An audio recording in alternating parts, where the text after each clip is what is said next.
Hey YouTube, how's it going? This is Cubs Life back again with another video. This time we're going to be talking about fall lawn care maintenance and the stuff that so many people skip that is so easy to do. But before we dive into that, please hit that subscribe and notification bell to be alerted when I upload more videos on lawn care and lawn care maintenance tips. Now let's dive into this informative tutorial. For my fall lawn care routine, I decided to go with the Anderson's Barricade Pre-emergent. And the reason I decided to do this is because I read a lot of reviews, and it has small particle sizes. Basically, what that means is when I spread it around my whole backyard, is if there was large particle sizes, basically there'd be a pebble here, here, here, here, and then it would break down and just kind of go into the ground. But with the Barricade, it has smaller particle sizes, so it has a more uniform disbursement. So, you know, in all those areas or whatever that didn't have any of those large particles, there'd be a whole bunch of small particles. They'll break down and there'll be a more uniform coverage. And basically what I'm going to be doing is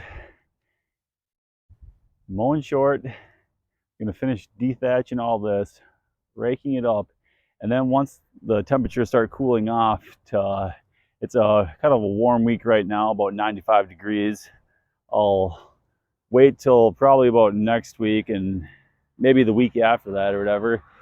Once I get into a spell where the temperature is consistently high as 75 degrees, and then I'll lay my pre-emergent down, and then I'll be laying another dose down in the spring. And a lot of people are wondering why, like, if you're going to be laying down a fall one, why would you lay down a spring one too?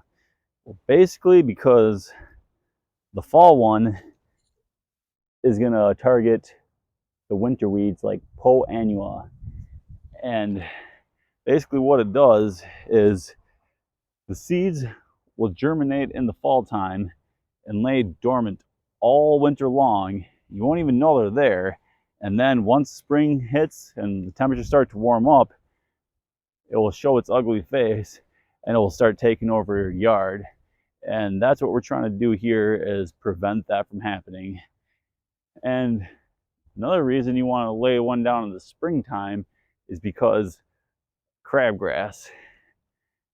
It's an annual plant, and all this stuff right here,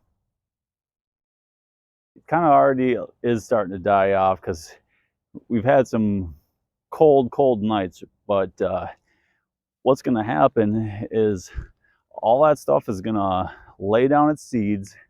It's going to die off, and then the seeds are going to lay there all winter long. And then in the springtime, once the temperatures start to warm up about 55 degrees, those seeds will start to germinate. So what we want to do in the springtime is roughly around 52 degrees, we want to lay down a pre-emergent, and it will prevent any of those crabseed grasses from germinating. And I'll lay down the fall and then the spring, and then whatever weeds survive, I'll be laying down a nice post-emergent in the summertime, and that will take care of and kill the rest of the weeds that have survived. And then what I'll be doing is, another great way to prevent weeds is to have a thick sod, kind of like back here. My sod is super thick, so I don't really have any weeds growing. But once you get up to here, the sod is super thinned out, so all the weeds are growing.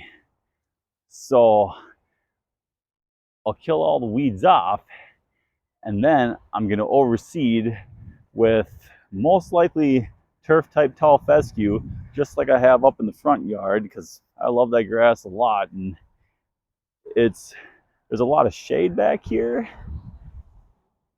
and a lot of sun, and turf type tall fescue is great in the sun and great in the shade. And another huge benefit of that grass type is that It's pretty, what's the word? Drought resistant.